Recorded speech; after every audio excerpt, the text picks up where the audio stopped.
नाही, निश्चितच धाडी झाल्या याच्याबद्दल काही दुमत नाही, तो त्यांचा अधिकार आहे. मुख्यमंत्र्यांच्या पक्षाकडे ती विशिष्ट खाती आहेत. त्यामध्ये 2 जूनला सदरील धाड पहिल्यांदा आली, 7 जूनला आली, 11 जूनला 3 वाजता दुपारी आली, तर सकाळी 12 जूनला 7 वाजेपर्यंत ती चालू होती.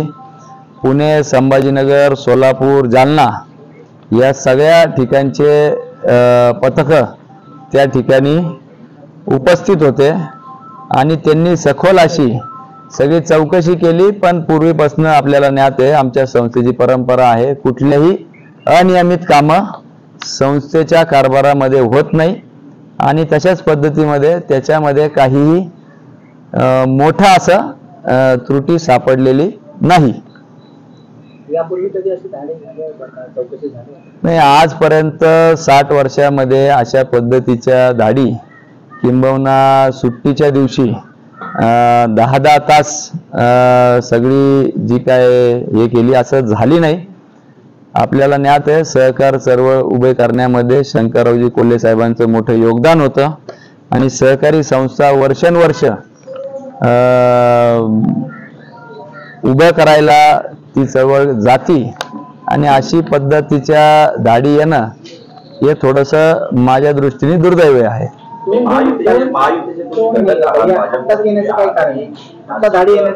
शिक्षण मतदारसंघामध्ये महायुतीकडे ही जागा शिवसेनेकडे, तुम्ही एकतर तुमच्या पक्षाकडे मागणी केली होती का जागेसाठी आणि त्यांनी नाकारली म्हणून ही बंड बोलली होती? नाही, असं आहे, निवडणूक लढवायची कार्यकर्त्यांचा आग्रह होता, शिक्षकांचं म्हणणं होतं आणि अपक्ष पद्धतीने या निवडणुकीमध्ये उतरावं अशी शिक्षकांची भावना होती आणि म्हणून मी म्हटलं पक्ष झालर न घेता अपक्ष उमेदवारी करावी या हेतूनच या निवडणुकीमध्ये उतरलेलो आहोत. विद्यमान आमदारांना ही जागा होती शिवसेने शिंदे गटाला, त्यामुळे आपल्याला अपक्ष राहावं लागलं असं आहे की ही विद्यमान आमदार शिवसेना शिंदे गटात कधीच नव्हते. त्यांच्या बंधूंनी जे आमदार आहे त्यांनी उद्धव बाळासाहेब ठाकरे गटाला त्या ठिकाणी सभागृहामध्ये पाठिंबा दिलेला होता. त्याच्यामुळं हे जर त्यांच्या पक्षश्रेष्ठींना फसवू शकतात तर हे कशा पद्धतीने शिक्षकांना फसवतील हाच माझा प्रश्न आहे. माझं एवढंच म्हणणं आहे की ज्या पद्धतीने कारवाई धाडी या ठिकाणी झाल्या तो त्यांचा अधिकार आहे. एकनाथ शिंदे गटाकडे ते संबंधित खाते आहे, ते त्यांच्या अधिकारामध्ये त्या धाडी करू शकता. आमचा कारभार पारदर्शकपणे चालतो, कुठलंही काही त्याच्यामध्ये आढळलेलं नाही. पण ज्या पारदर्शकतेने किंवा तत्परतेने शासकीय विभागांनी या धाडी टाकल्या त्याच तत्परतेने मला असं वाटतं की ज्या काही केसेस या ठिकाणी विद्यमान आमदारांवर चालू आहे त्या केसेसचा छडा देखील त्यांनी लावला पाहिजे हीच माझी मागणी आहे. त्यामध्ये स्नेहल सुखदेव गाडेकर, राहणार निफाड यांनी नोकरीत नसताना देखील संस्थेमध्ये त्यांच्या नोकरीस आहे असं खोटं बनावट दस्तऐवज तयार करून हजेरी रजिस्टर बनावट पगारपत्रक बनवून खरे आहे असे फसून किशोर दराडे व इतर यांनी आर्थिक फायदा करून घेतला या आशयाची तक्रार त्या ठिकाणी चालू आहे. त्याचा लवकरात लवकर छडा लागला पाहिजे. त्याचप्रमाणे त्याच्यात इतर कलम क्रिमिनल केस लागलेली आहे. भीमराव अंकुश पगारे यांनी त्याचा केसचा खुलासा त्यांनी त्यांच्या प्रतिज्ञापत्रात केलेला नाहीये, त्याचा देखील या ठिकाणी चौकशी व्हावी असं मला या तत्पर प्रशासनाला माझी मागणी आहे. त्याचप्रमाणे दुसरी क्रिमिनल केस दत्ता संपत निकम यांनी या ठिकाणी केलेली आहे, त्याचा खुलासा देखील प्रतिज्ञापत्र झालेला आहे, त्याची लवकरात लवकर चौकशी व्हावी. त्याचप्रमाणे सचिन सुखदेव गाडेकर यांनी देखील या ठिकाणी फिर्याद कोर्टात दाखल केलेली होती. या सगळ्या केसेस कलम पाहिले तर 418, 463, 464, 465, 468, 471, 120, 34, 20 आणि 420 हे 420चे एवढे प्रकरण आहे. या सगळ्या प्रकरणाची सखोल चौकशी त्या ठिकाणी जशी तत्परता आमच्या संस्थेवर धाड टाकण्याकरता दाखवली त्याच तत्परतेने शासनाने याही चौकशी करावी। त्याचप्रमाणे राष्ट्रीय शौर्य पुरस्कार विजेते अशोक बिहारीलाल मोहारे यांनी जे काय राष्ट्रपतींपासून सगळ्यांना पत्र दिलेलं आहे त्यात अत्यंत गंभीर आरोप त्यांनी केलेले आहे। त्यामध्ये त्यांनी म्हटलं आहे की किशोर भिकाजी दराडे यांच्यावर मागे विक्रम रणजित सिंह परदेशी या युवकाचा खून केल्याचा आरोप होता आणि त्यास त्यांना जन्मठेप देखील झाली होती आणि ते अपिलामध्ये सुटले आणि त्यांचा साथीदार अनिल खैरे यास जन्मठेप शिक्षा झाली असून तो अद्यापही शिक्षा भोगत आहे। अशा स्वरूपाचे मर्डरच्या गुन्ह्यामध्ये त्यांना विद्यमान आमदारांना देखील त्या ठिकाणी शिक्षा झाल्याचं त्यांनी तिथं मागणी केलेली आहे।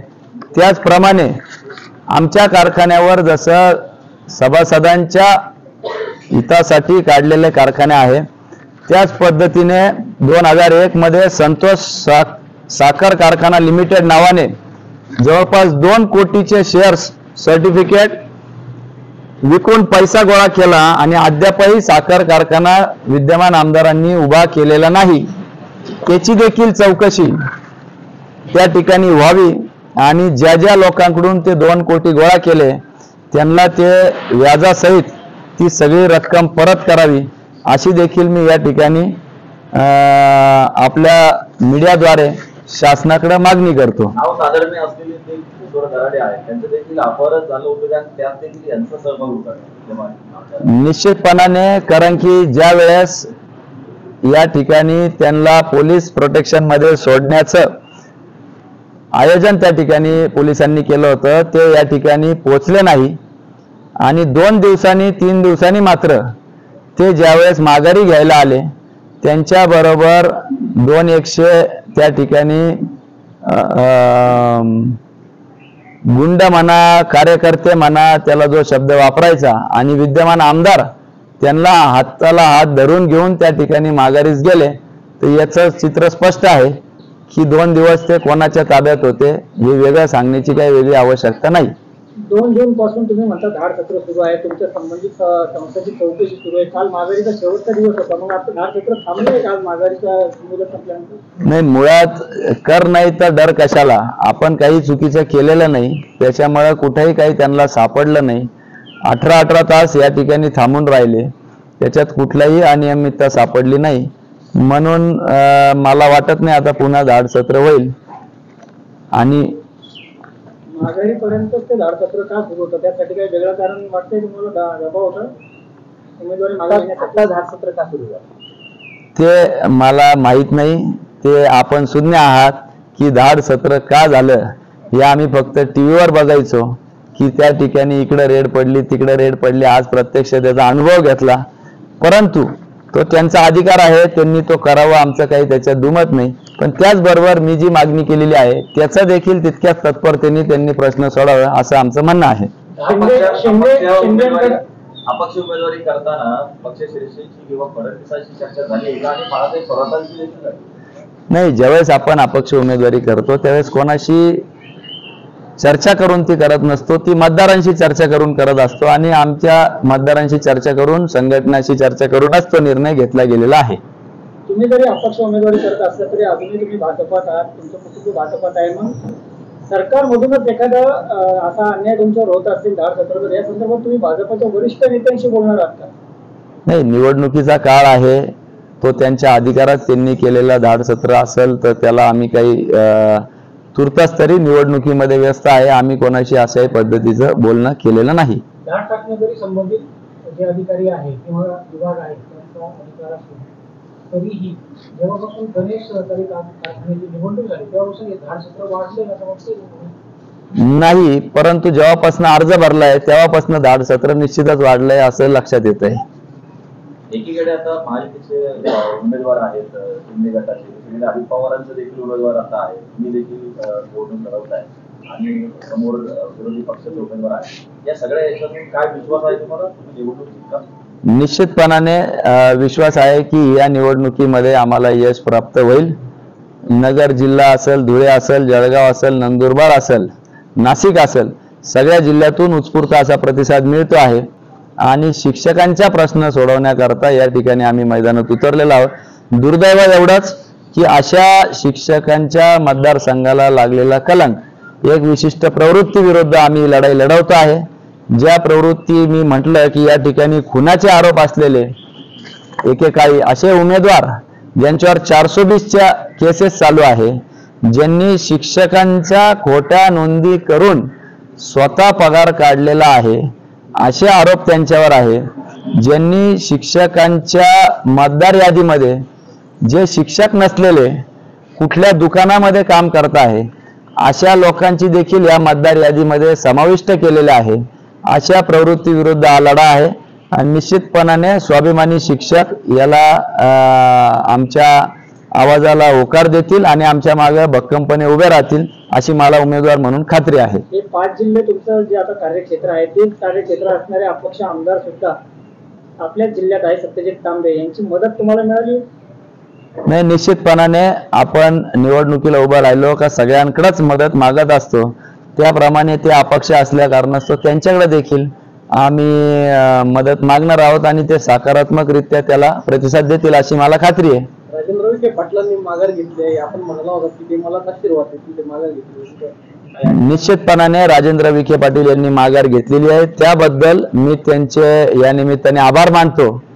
कारण की राजेंद्र विखे पाटील हे एक स्वतंत्र व्यक्तिमत्व आहे, त्यांचे आमचे जिव्हाळ्याचं नातं आहे आणि पितृतुल्य आहेत आणि ते मला एका दृष्टीने माघार घेऊन मला त्यांनी सहकार्य केलंय, त्याबद्दल मी त्यांचे देखील आपल्या माध्यमातून आभार मानतो. इतरांशी जरी आमचा राजकीय मतभेद असले तरी व्यक्तिशः राजेंद्र विखे किंवा राजू तात्या आम्ही त्यांना म्हणतो, त्यांच्याशी आमचे जिव्हाळ्याचे संबंध आहे.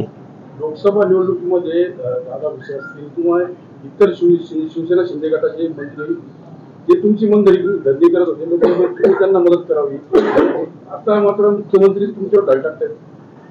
हे दुर्दैव आहे. आपण सुसंस्कृत राजकारणासाठी महाराष्ट्र ओळखला जातो, परंतु कुठेतरी ती प्रतिमा या निमित्ताने खालवली जाते आहे, याची एक युवा राज्यकर्ता म्हणून खंत आहे. एखादा युवा राजकारणी राजकारणात येऊ पाहत असताना अशा पद्धतीचा शासकीय यंत्रणेचा उपयोग होणं हे आपल्या महाराष्ट्राला शोभत नाही. आणि ज्यांच्यासाठी होतंय, ज्यांच्यावर क्रिमिनल केसेस आहे, 420 आहे, खुनाच्या केसेसचे आरोप झालेले आहे, लँड ग्रॅबिंगचे प्रश्न आहे, शिक्षकांना धमकावल्याचे केसेस आहे, शिक्षक मतदार यादीमध्ये शिक्षक इतर लोकांचे नावं टाकलेले आहे, अशा लोकांसाठी हे करणं दुर्दैव आहे. जे 20 दिवसापूर्वी किंवा महिन्याभरापूर्वी आम्हाला मदत करावी म्हणून फोन करत होते, आज ते या पद्धतीचे कारवाई करताय, हे निश्चितच दुर्दैव आहे आणि अशोभनीय आहे आपल्या राज्याच्या राजकारणासाठी. 26 तारखेला शिक्षक मतदान टाकतील असं वाटतं? निश्चितपणाने या धाडीचं उत्तर मतदानातून धाडसी शिक्षक धोधो मतांचा पाऊस करतील अशी मला खात्री आहे आणि मतांच्या रूपाने ही धाड परतून लावतील अशी देखील मला उमेदवार म्हणून खात्री आहे. लोकसभा निवडणुकीमध्ये अहमदनगरला लंके असतील किंवा मग शिर्डीला वाकचौरे असतील यांना अदृश्य शक्तीने मदत केलेली म्हटलं होतं. त्यात कोपरगावचाही समावेश आहे अदृश्य शक्तीमध्ये. अशी अदृश्य शक्ती तुम्हाला मदत होईल असं वाटतं? नाही, दृश्य शक्ती म्हणण्यापेक्षा शिक्षक हीच मोठी शक्ती आहे आणि सगळ्या तालुक्यांमधून 54 तालुक्यांमधून अनेक मदतीचे हात पुढे सरसवता आहे. कारण की हा वैचारिक मतदारसंघ आहे आणि याच्यामध्ये निश्चितच एक युवक, एक लढाऊ उमेदवार निवडून गेला पाहिजे अशी शिक्षकांची भावना आहे. अनेक शिक्षकांचे प्रश्न आहेत ते सुटले पाहिजे आणि त्याच्यामुळे निश्चितपणाने ते दृश्य अदृश्य सगळे शक्ती यामध्ये काम करतील अशी मला अपेक्षा आहे. पालकमंत्र्यांनी पदवीधर निवडणुकीत सत्यजित तांबेंना पाठिंबा दिला होता. तुम्ही सुद्धा या निवडणुकीत पालकमंत्र्यांची चर्चा करणार आहात? नाही, महायुती अस्तित्वात आहे का नाही हा मला पडलेला मूळ प्रश्न आहे. कारण की त्या ठिकाणी महायुतीतील 2 घटक पक्षांनी एबी फॉर्म दिलेला आहे. महायुती अस्तित्वात जर नसेल, महाविकास आघाडी असेल, अपक्ष असेल, जेव्हा आपण उमेदवारी करतो सगळ्यांचीच मदत आपण त्या ठिकाणी घेण्याचा आपला प्रामाणिक प्रयत्न असतो. त्याच्यामुळं एक उमेदवार म्हणून स्वाभाविकदृष्ट्या सगळ्याच घटकांना मी त्या ठिकाणी उमेदवार म्हणून मदत मागणार. आणि महायुतीमध्ये महाविकास आघाडीमध्ये देखील अनेक घटक त्या ठिकाणी नाराज आहे. महाविकास आघाडीत आधी उमेदवारी दुसऱ्याला दिली, मग एबी फॉर्म मागे घ्यायला लावला विशिष्ट पक्षाचं, नंतर उमेदवार बदलून दुसऱ्या पक्षात गेला. आणि अनेक जण म्हणतात की विद्यमान आमदारांच्या सांगण्यावरून किंवा त्यांनीच समोरील उमेदवार उभा केलेला आहे. त्याच्यामुळे निश्चितपणाने मतदार सुज्ञ आहे, ते माझ्या पाठीशी उभे राहतील अशी मला अपेक्षा आहे. शिक्षक मतदारसंघात जे 2 डमी उमेदवार उभे केलेले आहेत त्यांच्यामुळे जे आपण संदीप कोल्हे आणि विठ्ठल कोल्हे जे 2 डमी उमेदवार आहे ते किशोर भिकाजी दराडे यांच्या संस्थेचे शिक्षक आहे. आणि त्याच्यामुळं चित्र स्पष्ट आहे की ते दोन्ही उमेदवार किशोर भिकाजी दराडे जे आता विद्यमान आमदार आहे त्यांनी उभे केलेले आहे. परंतु मतदार सुज्ञ आहेत, या डावपेचांना ते बळी पडणार नाही. आणि मला त्यांची कीव येते की त्या मतदारांना असं अशिक्षित असल्यासारखं विचार करता. याच्या पलीकडे मी फार काही बोलणार नाही. धन्यवाद.